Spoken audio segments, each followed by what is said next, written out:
हि संसिद्धिमास्थिता जनकादयः लोकसंग्रहमेवापि संपश्यन् कर्तुमर्हसि. श्लोक झाला होता का? बर. भगवान परमात्म्याला अर्जुनाने प्रश्न विचारला तिसऱ्या अध्यायाच्या सुरुवातीलाच.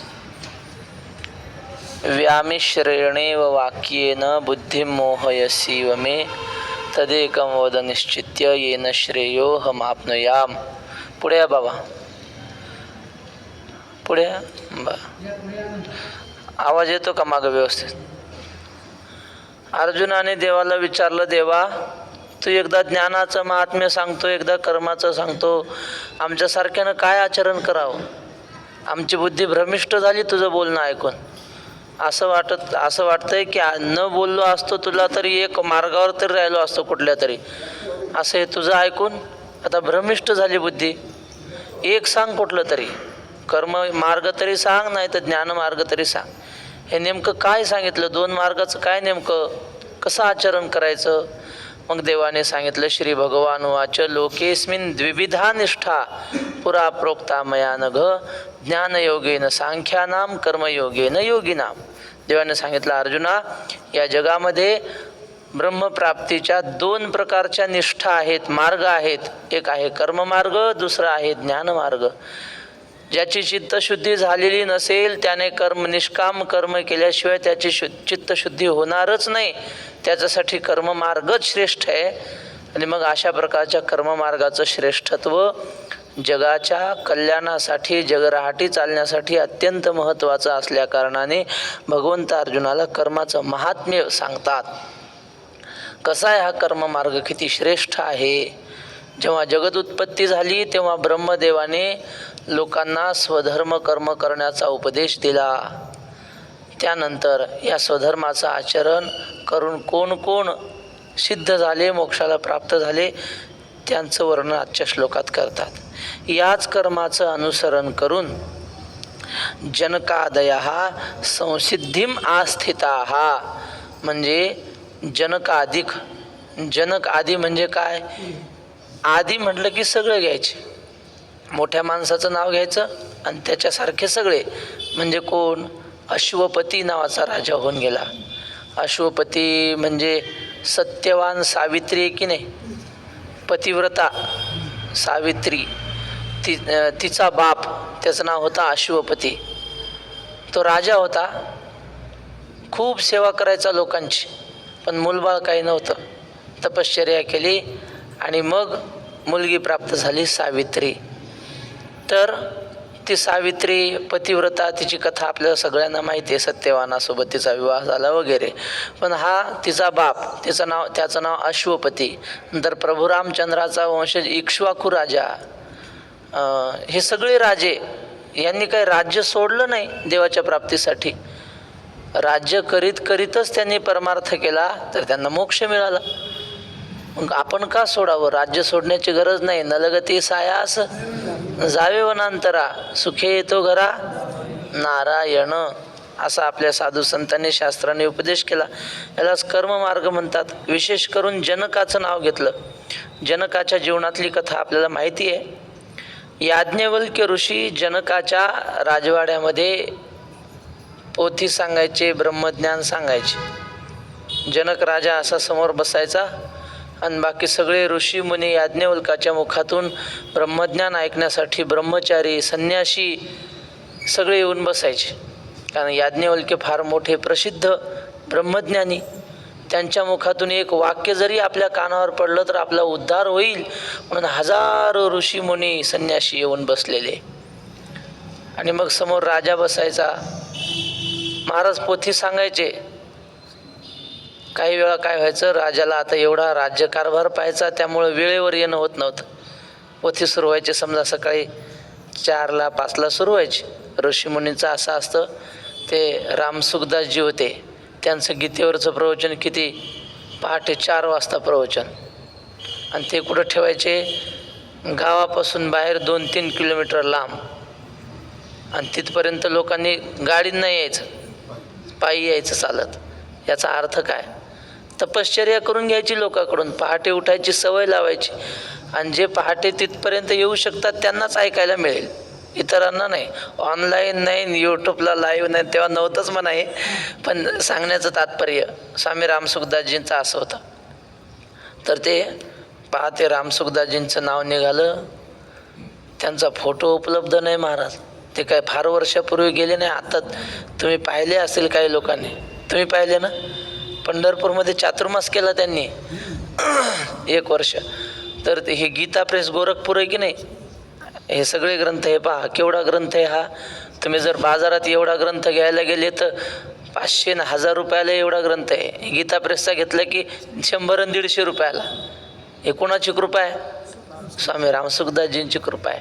तर ते काय करायचे, भक्तांना सांगायचे माझा फोटो कोणी काढायचा नाही, मी गेल्यानंतर माझी कुणी माझ्या नावानं वास्तू निर्माण करायची नाही, कोण्या भक्ताच्या घरावर स्वामी रामसुखदासजी निवास असं नाव टाकायचं नाही, कोण्या भक्ताने माझा फोटो पूजेत ठेवायचा नाही, आणि जर कुणी असं माझ्या नावानं ट्रस्ट काढलं, धर्मशाळा बांधली,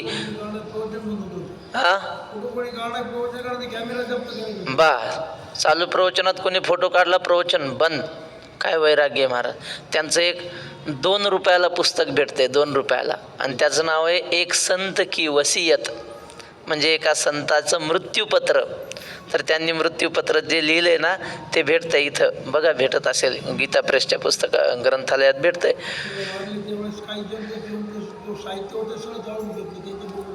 बघा मग त्यांनी वापरलेल्या वस्तू सगळ्या जाळून टाकल्या, म्हणजे काय त्याचं संग्रहालय नाही, काही नाही, असे महात्मे ते. तर मी काय सांगत होतो आपल्याला, जनक राजाचं सांगत होतं. तर हे जनक ते याज्ञवल्क्याचं प्रवचन असं सकाळी स्वामी रामसुखदासजींसारखं. तर राजाला यायला कधी कधी उशीर व्हायचा, राज्यकारभार पाहता रात्री उशिरा झोपायचं सगळं उरकून आणि सगळा हिशोब वगैरे करून, मग पहाटे उठायला कधी उशीर झाला की प्रवचनाला यायला उशीर व्हायचा. याज्ञवल्क्य असे होते, राजा आल्याशिवाय सुरू करायचं नाही. संन्यासी म्हणायचे महाराज करा की सुरू, नाही म्हणले आजी जनक राजे यायचेत. मग संन्यासात काय कुजबूज चालायची माहिती आहे का, म्हणले गुरुजी आता जरा लोभी झाले म्हणे, राजासाठी थांबतात, म्हणजे राजाकडून दक्षिणा मिळणार आहे, आपण काय देणार आहेत लंगोटीवाले त्यांना, आपल्याला कोण, आपण 4ला जरी येऊन बसलो आपल्यासाठी पाठ सांगत नाहीत, राजासाठी सांगतात, कारण त्याच्याकडून दक्षिणा काढायची ना, म्हणून राजाला वाटावं बघा माझ्यासाठी थांबले. म्हणजे गुरुजी याज्ञवल्क्य कसे आहेत, लोभी आहेत, लोभी. असे संन्यासात मोठ्याने हळूहळू चर्चा चालायची, पाठ सुटल्यावर काय खरं नसतं, हे मोठे महाराज लोक असेच असतात, असं चर्चा चालायची. पण आता मोठे ते मोठे महाराज यांच्या मनात, श्रोत्यांच्या मनात काय चर्चा चालू आहे याज्ञवल्क्याला कळालं ना. एके दिवशी याज्ञवल्क्याने काय केलं, परीक्षा पाहायची ठरवली, यांच्या मनातला संशय दूर करायचा. वैकुंठवासी रंगनाथ गुरुजी म्हणायचे कीर्तन चांगलं झालं कधी समजायचं, ऐकणाऱ्या श्रोत्याच्या मनात आपण कीर्तनाला घेतलेल्या अभंगाविषयी एकही शंका राहता कामा नये, असं झालं की समजायचं कीर्तन चांगलं झालं. आता या श्रोत्यांच्या मनात जी शंका आहे ती दूर केली पाहिजे ना, वक्त्याचं कर्तव्य आहे ते. शंकेचे निगदळे जय शुद्ध प्रमेय मैळे, ते मागुतिया पावली पळे अवधान येते. वक्ता बोलतच राहिला आणि शंका तशाच ठेवल्या त्या विषयावरच्या, तर श्रोत्यांचं लक्ष लागत नसतं असं माऊली म्हणतात. मग ते शंका दूर करायची यांच्या मनातली, मी राजासाठी का थांबतो. झालं एके दिवशी प्रवचन सुरू झालं आणि त्या जनकाच्या नगरीला, जनक सीतामातेचे वडील वेगळे आणि हे जनक वेगळे, तर जनक अनेक होऊन गेले, त्यातले हे विदेही जनक त्यांना म्हणतात.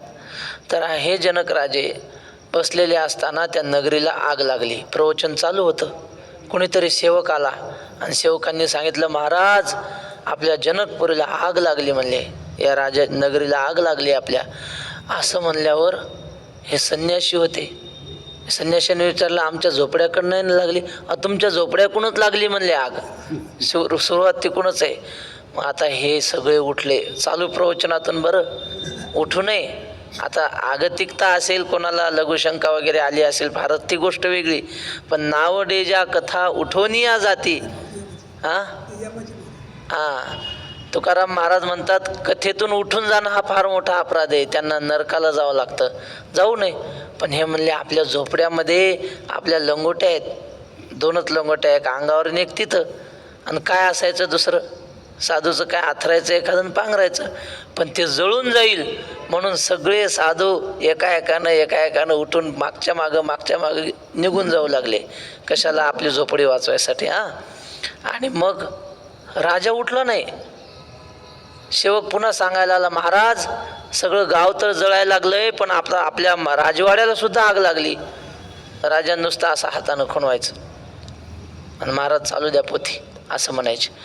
आणि शेवटी असा प्रसंग आला की ज्या महालात बसले होते त्या महालाला आग लागली. जनक म्हणायचे, राजा अरे सेवक सांगतायत राजवाडा जळाला, नगरी जळाली, आता तरी उठ की. तर म्हटलं, महाराज मिथिलायाम प्रदीप्तायाम न मे दह्यती किंचन, म्हणजे ह्या राज्यामध्ये जळणारं जे काही असेल ना त्यात माझं काही जळत नाही, ते जळणारं मिथ्या आहे, सगळं खोटं आहे. आणि मग शेवटी असं झालं. पण आता हे मिथिला शब्द आला त्यावरून हे सीतेचे वडीलच असले पाहिजे, कारण त्यांचं मिथिला नगरीच नाव होतं ना. हां जनक अशी भरपूर झाली, त्यांना पण जनक ही पदवी म्हणून. हो, जनक ही पदवी. पण आता या श्लोकामध्ये काय लिहिलंय? मिथिलायाम प्रदीप्तायाम. मग मिथिलेचा राजा कोण होता? प्रभू रामचंद्राचे सासरे. हो, ते आहे. अनेक जनक होऊन गेले, मी आधीच सांगितलं ना. पदवी आहे जनक ही. जसं देशमुख हे आडनाव नाही, पदवी. पाटील हे आडनाव नाही, हे पदवी आहे. तसं जनक ही एक पदवी आहे. तसं हे सीतामातेचे वडीलच असले पाहिजे हे. तर ते म्हणले, महाराज हे जनकपुरी जळाली, माझं काही जळालं नाही, ते मिथ्या जळणारं सगळं, तुम्ही पोथी चालू ठेवा. आणि मग असं झालं की ते माळवंदाचा होतं ना महाल, ते लाकूडवरचं जळालं आणि राजाच्या मांडीवर पडलं असं पोथी ऐकणाऱ्या राजाच्या. तरी राजा हल्ला नाही, एकाग्र होऊन ऐकत होता. आणि आपल्याला तर खुडकून काय वाजलं की लगेच माणूस तिकडं पाहते, पोथी गेली, पोथीकडं काय नाही, तिकडं पाहते माणूस. तुका म्हणे राज्य करिता जनक आणि अग्नी माझी एक पाव जळे. बा काय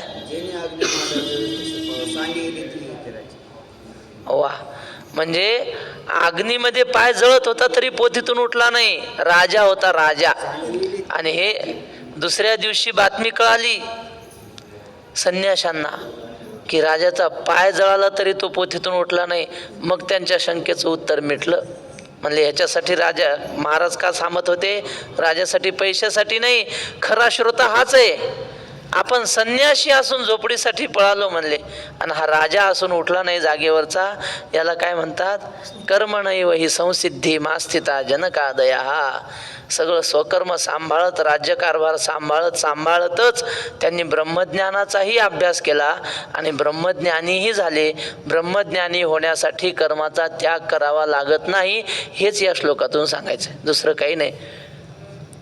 कृष्ण भोगी शुकस्त्यागी राज्ञो जनक राघवो वशिष्ठ कर्म करताच एते ज्ञानिनः समाहा असं म्हटलंय. कृष्ण भोगी दिसतो लोकांना, आहे की नाही? शुकस्त्यागी, शुकाचार्य त्यागी आहेत. जन्मता संसार त्यजियला शुके तोची निष्कळंक तुका म्हणे. नामदेव महाराज म्हणतात, ब्राह्मणाचे पोर एक खेळासी भ्याले ते 12 वर्षे लपाले रे. कापत कापत बाहेर आले नागवेची पळून गेले रे. एक ब्राह्मणाचं पोरग खेळाला भिलं, ते नको बाबा म्हणले, लय पोरं त्रास देते त्या खेळात, लय आमच्याकडे म्हणतात लय गोळतेत म्हणजे लय खेळामध्ये त्रास होतो त्या. आणि मग काय करावं? काय नाही, आपल्याला हे खेळच खेळायचा नाही. जे निघलं आणि नागवच पळत गेलं म्हणले वनात. ब्राह्मणाचं पोरग कोण? ते शुकाचार्य. त्यांनी संसार केला नाही, उपाधीत गुंतले नाही. उपाधी वेगळे, तुम्ही निर्विकार, काहीच संसार तुम्हा नाही, असे शुकाचार्य होते. आणि भगवान श्रीकृष्ण 16,108 पत्न्या असलेला, पुन्हा गोकुळातल्या 1.25 लाख गोपिका आणि त्या 16,108 पत्न्या, या सगळ्यांमध्ये राहून लोकांना वाटतं तो भोगी आहे, यांच्यामध्ये राहतो. कृष्ण भोगी शुकस्त्यागी, शुकाचार्य त्यागी आहेत. राज्ञो जनक राघव, राघव म्हणजे प्रभू रामचंद्र, जनक म्हणजे आता आपण पाहिलेले जनक राजा, हे सगळे राजे आहेत. बरं, वशिष्ठ कर्म करताच, वशिष्ठ कर्म करणारे, यज्ञाधिक कर्म करणारे आहेत असं वाटतं. ह्या सगळ्यांच्या भूमिका वेगळ्या आहेत, पण ज्ञानदृष्टीनं पाहिलं येते ज्ञानीन हा समहा, यांचा बोध सगळ्यांचा सारखाच आहे. म्हणून कर्मत्याग केला तरच आपण ब्रह्मज्ञानी होतो हा गैरसमज आहे. कर्मत्याग करायची गरज नाही. आपल्या संत मालिकेमध्ये आपण पाहिलं तर कुठल्याच संतांनी कर्म सोडलं नाही. जे चालत आलं ना पिढीजात आपल्या घराण्यात ते केलं. उंच नीच काही नेणे भगवंत, या अभंगामध्ये आपण पाहू शकतो. प्रत्येक संत आणि त्या संतांचं काम दिलंय. कबीर महाराजांनी कपडे विणण्याचं काम सोडून परमार्थ केला नाही, कपडे विणत विणतच परमार्थ केला. आपण सगळे यादीच पाहू शकतो ना. उंच नीच काही नेणे भगवंत, तिष्ठे भाव भक्ती देख, दासी पुत्र कण्या विदुराच्या भक्षी, दैत्या घरी रक्षी प्रल्हादासी. चर्म रंगू लागे, रोहिदास महाराज काय करायचे, जोडे शिवायचे, जोडे. मग ते जोडे शिवताना देवाचं नामस्मरण करायचं आणि मग त्यांना मदत करायचा देव. जोडे शिवायला, ते कातडं रंगवायला, चर्म रंगू लागे रोहिदास संग, कबीराचे मागे शेले विणे, सजन कसाया. बघा आता मास विकणारा देवाचा भक्त असतो का हो? आणि देवानं मास विकू लागलं. मास विकू लागलं म्हणजे असं तराजू धरत नव्हता देव. त्याच्या तराजातलं माप होतं ना ते शालिग्राम होतं. आणि त्याच्या शालिग्राम त्याच्या तराजूतच राहिला ना तो.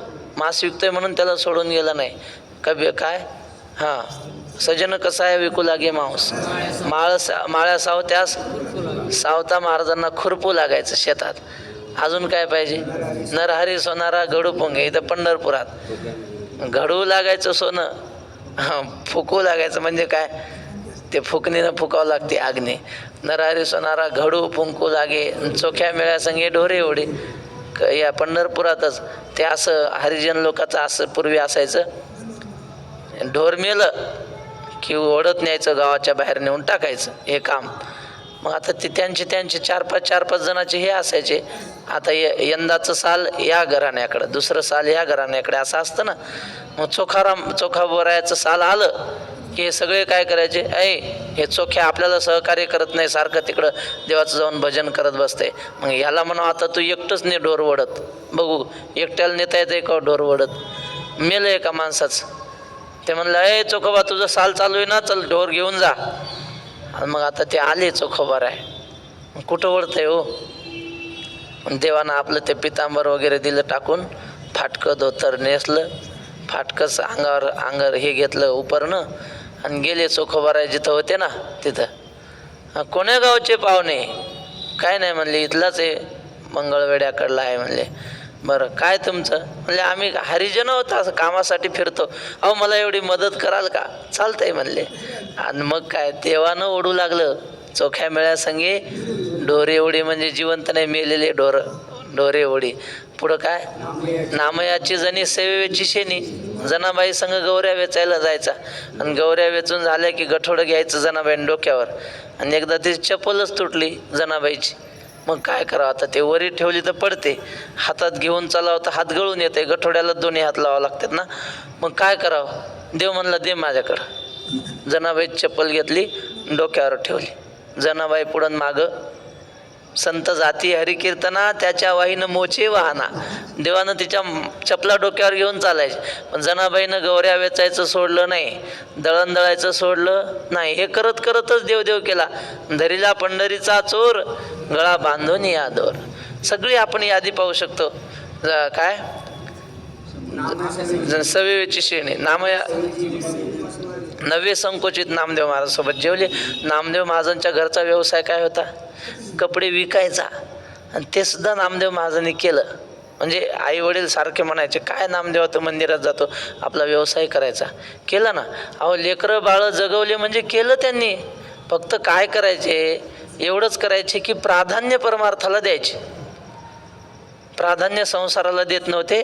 संसार तर करायचा, व्यवसाय करायचा, पण मन मात्र देवामध्ये ठेवायचं.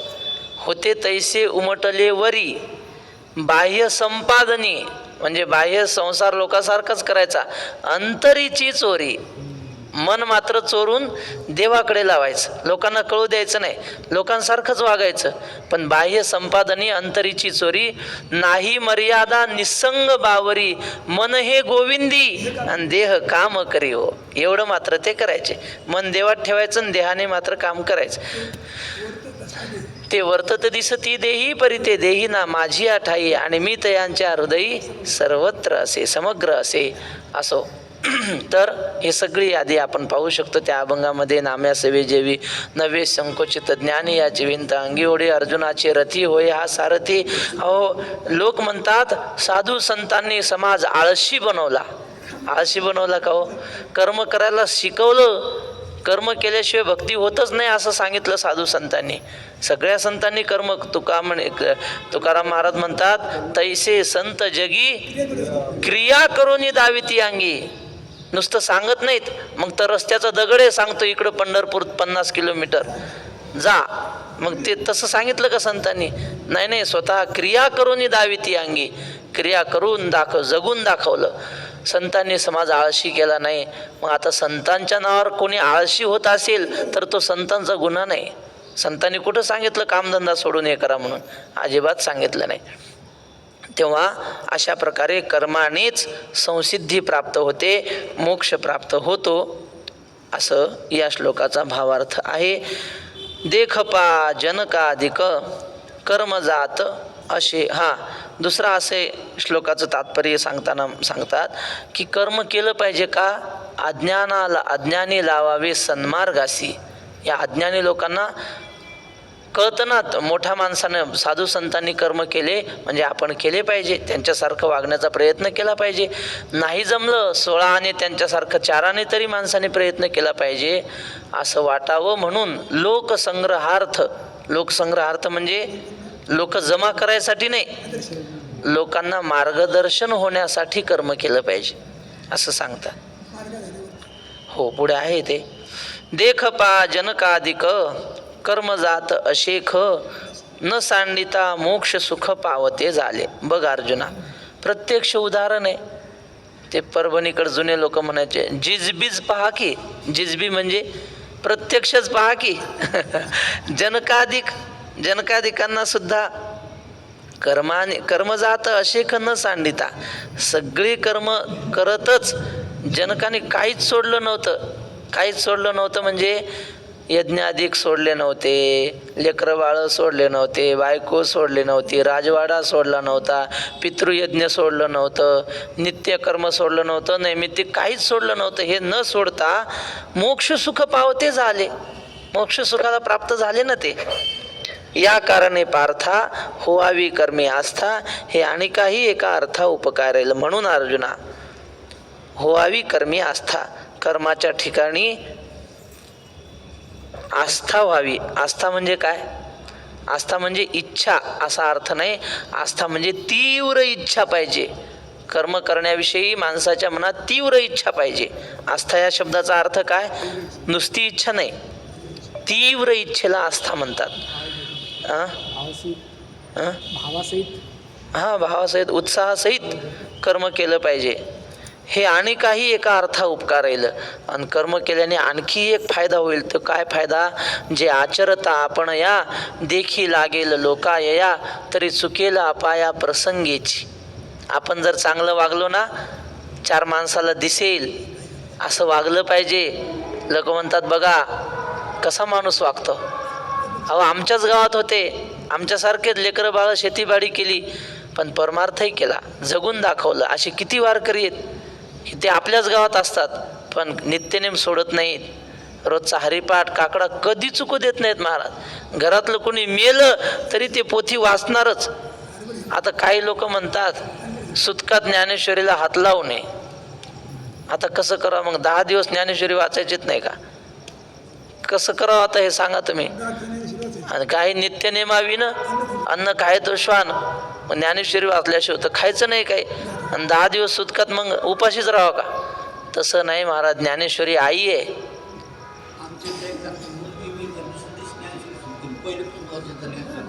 मग अशी उदाहरणं आहेत. आम्ही ज्या मठात राहायचो ना आळंदीला, त्या मठाचे मालक फलटणपाशी गुणवरं नावाचं गाव आहे. त्यांचं नाव गुलाबराव मोरे आणि वास्कर महाराजांच्या फडावरचे ते वारकरी होते निष्ठावान. आणि त्यांचा नियम असा होता 2 तास नित्यने म्हणजे ज्ञानेश्वरी आणि गाथा वाचायची सकाळी. घरचा कोणी माणूस मेला त्या दिवशी सुद्धा ते 2 तास वाचणारच, ते बाकी काही सांगायचं नाही. काही नित्यनेमाविन अन्न काय तो श्वान, नित्यनेमन आम्ही तो प्राणी दुर्लभ. ज्ञानेश्वरी गाथ्याला तसं काही नाही, विटाळ नाही काही नाही, आपलं स्नान करायचं आणि वाचत बसायचं. हां, बाकी देवाची पूजा वगैरे बंद ठेवावं लागेल, त्याचं काही वाद नाही. हरिपाठ घ्यायला काय त्याला काय म्हणजे शुचिरवृत्तीची काही गरज नाही हरिपाठ म्हणायला. स्नान हे ग्रंथाला हात लावायचा ना, स्नान करून हात लावावा. बस चला ठीक आहे. तर सांगायचं तात्पर्य काय, हे कशासाठी सांगितलं, हे कशाहून आठवलं काय की हां, आपण चांगलं काम केलं की गावातल्या 4 लोकांना दिसेल आणि मग दिसून 4 लोकही सन्मार्गाला लागतील. अज्ञाना लावावे सन्मार्गासी, म्हणून आचरता आपण या देखील लागेल लोकाया, तरी चुकेल अपाया प्रसंगेची.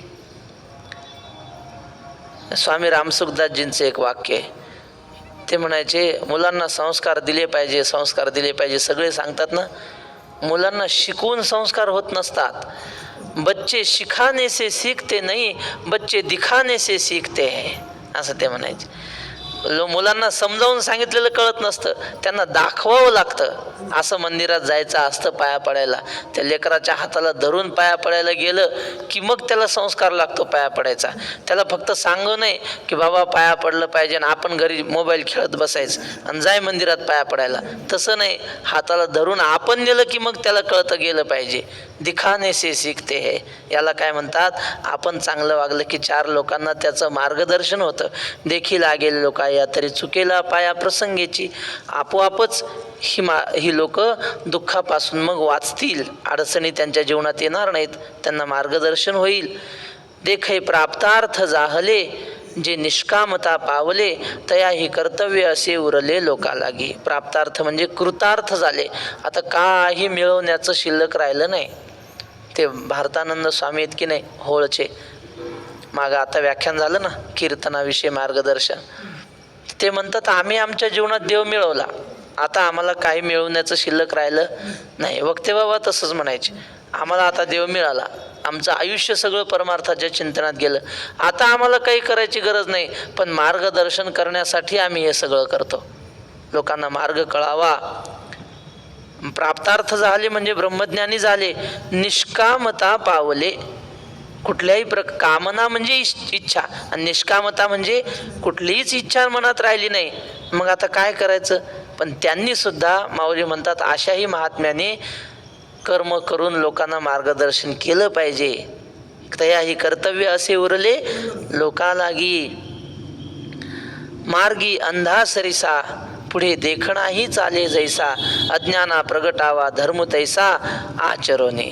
रस्त्याने आंधळ्यासोबत एखादा देखणा माणूस म्हणजे पाहणारा, ज्याला दिसतं डोळ्याने, तो चालत असतो आणि मग त्याच्या हाताला धरून तो काठी धरतो आणि काठीला मग हा आंधळा धरून त्याच्या मागं चालतो. म्हणजे शहाणा माणूस ज्याला रस्ता दिसतो त्याने चाललं की त्याच्या मागून चालणाऱ्या आंधळ्याला काही भीतीच नाही ना. तसं ज्ञानी माणूस चालला की त्याच्या मागं चालायला अज्ञानाला काहीच भीती नाही. असं आहे. शास्त्राने अनेक मार्ग सांगितलेले असतात, हे कर्म करावं, ते करावं, असं करावं. खूप नियम जर सगळे पाळले ना माणसाला जगायचं अवघड होईल महाराज, सगळे शास्त्राचे नियम पाळल्यावर. मग आता काय करावं, शास्त्र तर पाळलं पाहिजे. शास्त्र म्हणेल जे सांडावे ते राज्य ही तृण मानावे, जे घेववी ते न म्हणावे विषयी बेरो. मग काय पाळावं काय सोडावं, सगळं तर आपण पाळू शकत नाही. मग शास्त्र सांगतं अनेक शास्त्रम म्हणजे श्रुतिर्विभिन्ना स्मृतिरेव भिन्ना नैको वचस्तत्र मुनी प्रमाणम. अनेक प्रकारच्या श्रुती आहेत, अनेक प्रकारचे शास्त्र आहेत, अनेक नियम आहेत. आणि बरं कधी कधी हा ऋषी असं वागायला सांगतो आणि तो ऋषी तसं वागायला सांगतो, कधी कधी त्यांच्यातच मतभेद दिसतो. मग आता काय करावं, कशाचं आचरण करावं. श्रुतिर्विभिन्ना स्मृतिर्विभिन्ना नैको वचस्तत्र मुनी प्रमाणम धर्मस्य तत्वम निहितम गुहायाम. धर्माचं तत्व असं झाकलेलं आहे, कळत नाही. मग काय करावं? महाजनो येन गतस्स पंथः. मोठी माणसं जसे वागले ना तसं जगावं. तुकाराम महाराजाची गाथा पाहावी. तुकाराम महाराजानं जसं जगायला सांगितलं आणि जेवढे नियम पाळायला सांगितले तेवढे पाळावे, त्यांच्या पुढं जाऊ नये. बरं, गाथ्यातली नाही ना, मग तसं वागावं. ज्ञानेश्वरीत मार्ग दावणी गेले आधी दयानिधी संत ते. बस मार्गी अंधा सरीसा पुढे देखणा ही चाले जैसा अज्ञाना प्रगटावा धर्म तैसा आचरणे. हा गा ऐसे जरी न कीजे तरी अज्ञाना काय उमजे ती कवणे परी जाणे जे मार्गात या. असं जर वागले नाही, शहाणे माणसं जर धर्माने वागले नाही, आता आम्ही काही केलं तर आम्हाला पाप लागत नाही म्हणून कसे वागले, तर मग पंचदशीत विड्वराह तुल्यत्वम असं आहे. म्हणजे मग ते डुकरासारखी गत झाली म्हणले. त्या ज्ञानी जरी असला डुकराची उपमा दिली पंचदशीत. ज्ञानी असून जर सत्कर्म करणार नाही तर त्याचं योग्य नाही ते वागणं. अज्ञानाला सन्मार्ग दाखवला पाहिजे. जर तुम्ही असे शहाण्यासारखे वागले नाही तर आंधळ्याने कसं रस्त्याने चालायचं, तरी अज्ञाना काय उमजे. अज्ञानी माणसाला काय कळतं महाराज कसं वागावं ते. तीही कवणे परी जाणे जे मार्गात या. त्यांनी ह्या सत्कर्माच्या मार्गाला कसं ओळखावं अज्ञान्यांनी. आता फार महत्त्वाचा श्लोक आहे. यद्यदाचरति श्रेष्ठस तत्तदेवेतरो जनाः सयत् प्रमाणं कुरुते लोकस्तदनुवर्तते. सरळच आहे अन्वय. यद यद आचरती श्रेष्ठः. श्रेष्ठ माणसं जसं जसं आचरण करतात, वागतात, तत्तत एव इतराः जनाः, तसं तसंच बागची माणसं वागत असतात. स यत् प्रमाणम कुरुते. ते जसं आचरण करून लोकांना मार्गदर्शन करतात, श्रेष्ठ ठरवतात. लोकः तद अनुवर्तते. लोक त्याचंच अनुसरण करत असतात. म्हणून पुढच्या माणसाने तुकाराम महाराजांनी सावध केले. जया शिरी कारभार बुद्धी सार तयाची. जो समाजाचं नेतृत्व करतो ना त्याची बुद्धी चांगली पाहिजे. कारण काय? वर्ते तैसे वर्ते जन बहुता गुण एकाचा. तो जसा वागतो ना त्याला पाहून लोक वागतात. लोक म्हणतात की बघा आपल्या राजाने असं केलं, मग आपण कसं केलं पाहिजे. आपला राजा देवाच्या पाया पडतो, आपला राजा योग धारणा करतो, नामस्मरण करतो, साधू संतांच्या पाया पडतो. अहो मग पंतप्रधान असे करत असतील तर आपण देवाला गेलंच पाहिजे. मुख्यमंत्री जर कपाळाला गंध लावत असेल तर आपण कशाला लाजायचं असं म्हणतातच ना लोक. मोठ्या माणसाकडे पाहून वागतात. म्हणून मोठ्या माणसाने चांगलं वागलं पाहिजे. आता घरामधले मुलं चांगले राहत नाहीत. मायबापांची तक्रार आहे, पोरं नुसते मोबाईल खेळत बसतात. आणि तुम्ही काय करता? तुम्ही जे करतात तेच पोरं करत असतात. पोरांना दोष द्यायचा नाही.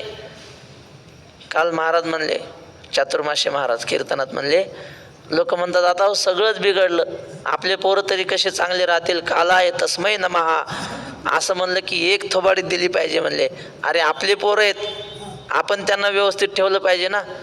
आता कुसंग जर कुठून मिळत असेल तर पहिला कुसंग घरातूनच मिळतो, आई वडिलांचा.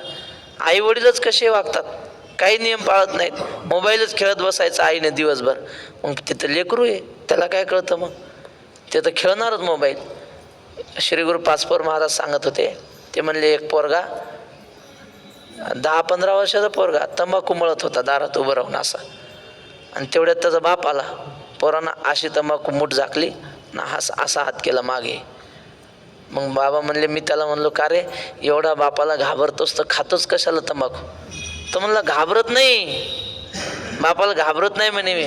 माझा बाप असा आहे म्हणे, मी आयती मळलेली तंबाखू घेईल हातावरची म्हणून हात लपवला.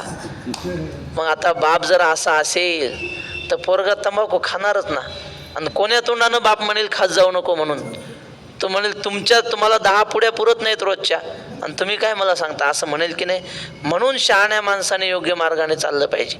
वैकुंठवाशी हा ते पुढचीच होई याच्या खालचीच. मग वैकुंठवाशी सद्गुरू बंकट स्वामी महाराज यांचं गायन फार सुंदर होतं. अभंग म्हणण्याची पद्धत चाली.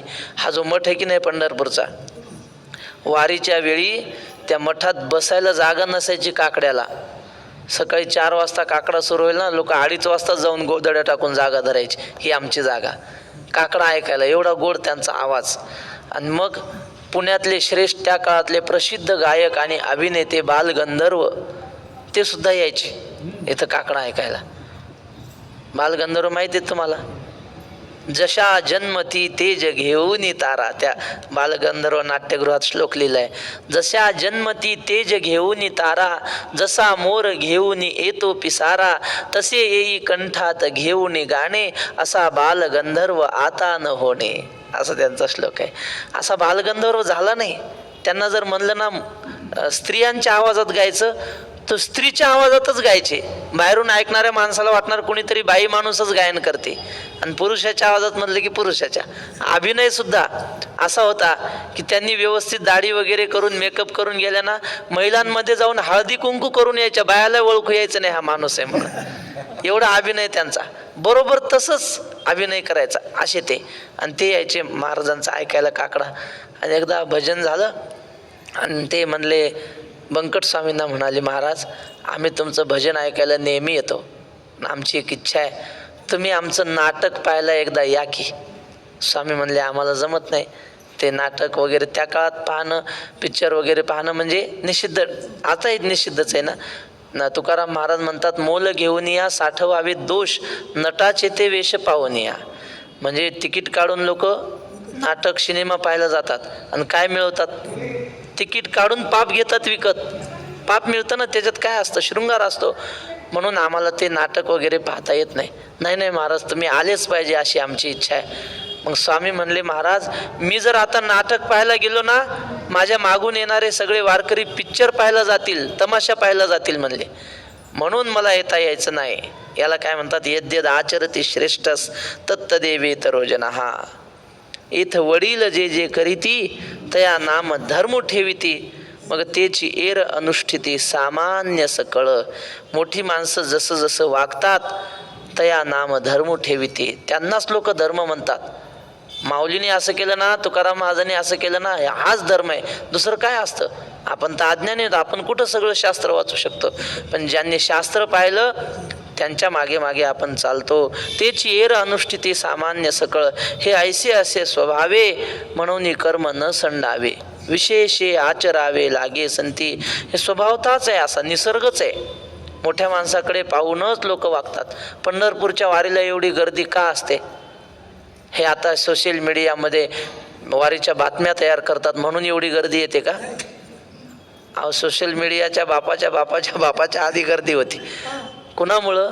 ज्ञानेश्वर महाराजांनी खांद्यावर पताके घेऊन या रस्त्याने चाललेत, तुकाराम महाराज या रस्त्याने चाललेत ना, म्हणून त्यांच्या मागोमाग पुढे गेले त्यांचा शोधित मार्ग, चला जाऊ माग घेत आम्ही माग घेत आम्ही वंदू चरण रज सेवू उष्टावळी.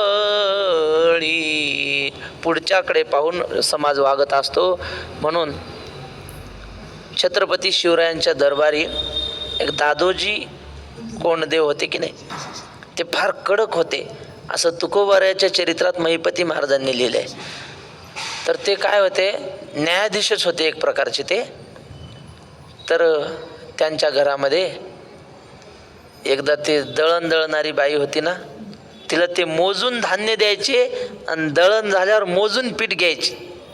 एवढा काटेकोरपणा. राज्य चालवणं म्हणजे सोपं नाही. कसं आहे वागायचं, किती द्या आणि किती घ्या असं नाही. तंत हिशोब. मोजून धान्य द्यायचं आणि मोजून पीठ घ्यायचं. मग आता पीठ घेतलं मोजून, ते एवढं कमी भरलं, समजा पसाभर म्हणा, एवढं पीठ कमी भरलं. आणि विचारलं कुठं गेलं पसाभर पीठ? कुठं गेलं नाही, तुम्ही दिलेलं धान्य दळण तुम्हाला दिलं. नाही पसाभर पीठ कमी आहे. कोणी घेतलं बघ, चौकशी करा. सगळी चौकशी केली, कोणीच नाही घेतलेलं. मग आता काय करावं? शेवटी ते जातं वर उचललं ना, असं त्या जात्याला मध्ये त्या पाळूपाशी खड्डा असतो एवढा ना, त्या खड्ड्यात तेवढं धान्य होतं आणि तेवढं कमी भरलं ना पीठ. मग आता एवढं गुन्हा कुणी केला? कुणीच नाही. कुणीच नाही जात्यानं गुन्हा केला म्हणले. जात्यात धान्य सापडलं ना ते जातच सुळावर दिलं जातं. आता दगडाचं जातं सुळावर दिलं काय त्याला शिक्षा होईल का? त्याला शिक्षा होणार नाही, पण लोकांमध्ये संदेश काय जाईल की हा माणूस दगडाला सोडत नाही, माणसाला काय सोडल, हा जाईल की नाही संदेश. पुढं त्यांच्याच घरामध्ये अशी घटना घडली. आता प्रत्येकाचं क्षेत्र असतं बघा. माणसाचं क्षेत्र काय, त्याने बाहेरचा कारभार सांभाळावा. महिलांचं क्षेत्र काय, स्वयंपाक वगैरे घरातली घरकामं सांभाळावी. स्वयंपाक घरात माणसानं डोकं घालायला पाहिजे का? नाही. पण एकदा दादाजी कोणते जेवायला बसले होते आणि जेवताना मीठ कमी पडलं भाजीत. हे स्वतः उठले, स्वयंपाक घरात घेतले, गेले, मिठाचा डबा काढला, त्यातलं मीठ घेऊन ताटात घेतलं. हे त्यांच्या मंडळीनं पाहिलं. ती म्हणली का हो तुम्ही सगळ्या लोकांना ज्ञान शिकवता आणि इथं कसं वागली म्हणे तुम्ही, काय चुकलं म्हणे माझं. ती म्हणली स्वयंपाक घरात काय असेल ते मला विचारायचं, मला विचारल्याशिवाय कुठल्या वस्तूला हात लावायचे नाही. तुम्ही राज्य असाल बाहेरचे, स्वयंपाक घरातलं सगळं माझं राज्य आहे इथं, आणि माझ्या राज्यातल्या वस्तूला तुम्ही न विचारता हात का लावला सांगा. त्यांना पटलं ना ते. आपलं डोकं इथं चालवायचं नाही, इथं हिचं राज्य आहे स्वयंपाकघरात. म्हणले काय शिक्षा घ्यावी. ती म्हणली काही शिक्षा घेतल्याशिवाय मी सोडणार नाही, काहीतरी शिक्षा घ्यावी लागेल. महाराज ते बी असे होते.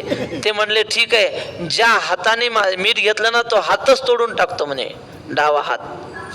मग डावा हात तोडण्याची शिक्षा घ्यायला लागले. ते बातमी पसरली 4 लोकात. ते छत्रपती शिवाजी महाराजांना वगैरे कळालं. मग त्यांनी ते शहाण्या लोकांना सांगून त्यांना म्हणले हे पहा, शहाण्याला शब्दाचा मार असतो की नाही, तसं म्हणले दुसरा एक पर्याय आहे. ज्याचा हात तुटायचा असतो ना त्याने आपल्या अंगरख्याची बाई कापली की हात तुटल्याची शिक्षा त्याला लागली म्हणे. मग त्यांनी ती शिक्षा घेतली राजांच्या आग्रहावरून, हात तोडला नाही. पण तिथून पुढं दादोजी कोंडदेवांनी इथपर्यंतच एक बाई कापलेलीच अंगरखं घातलं, एक बाई लांब आणि एक बाई आरसी. कशासाठी? आपली शिक्षा म्हणून. मग असा वागला की त्याच्याकडे पाहून लोक कसे वागतील महाराज, कसे वागतील लोक? शिस्तीतच वागणार, कारण आपला राजा असं वागतो, आपला पुढचा माणूस असा वागतो, म्हणून आपण कोण गुन्हा करू शकतो? आता सगळीकडे भोंगळा कारभार चालू आहे. कुणी कुणावर अन्याय करतंय, कुणी कुणाचे पैसे दाबते. काय समोरचा आदर्श नीट नसल्यावर असं होतं. म्हणून राजा कालस्य कारणम असं म्हटलंय. राजा हा सगळ्या या वातावरणाचा कारण असतो समाजामधल्या. म्हणून श्रेष्ठ व्यक्तीनं चांगलं वागलं पाहिजे असा या ओव्यांचा भावार्थ आहे. राहिलेला विषय उद्या आपण